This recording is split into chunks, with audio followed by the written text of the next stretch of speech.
Welcome to sunny Southern California. We're in the San Bernardino Mountains here in Big Bear. We're testing out the 300 Blackout by Olympus Arms. We have a 16-inch 300 Blackout barrel with a phosphate finish.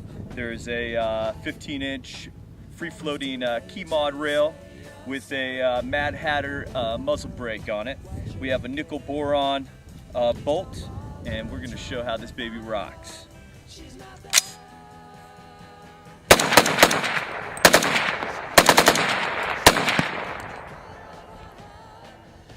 That's why there's a lifetime warranty. All these babies have been test fired, ready to shoot out of the box.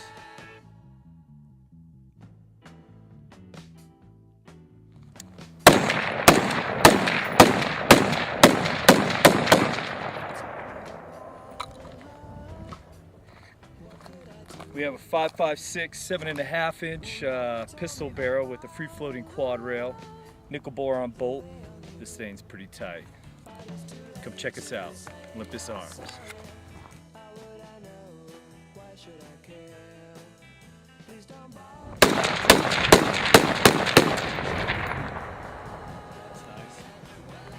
Bam!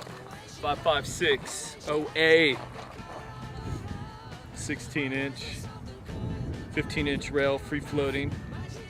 We have a nitrate bolt in there. Cycles nicely. You got an F1 engineering lower. It's badass.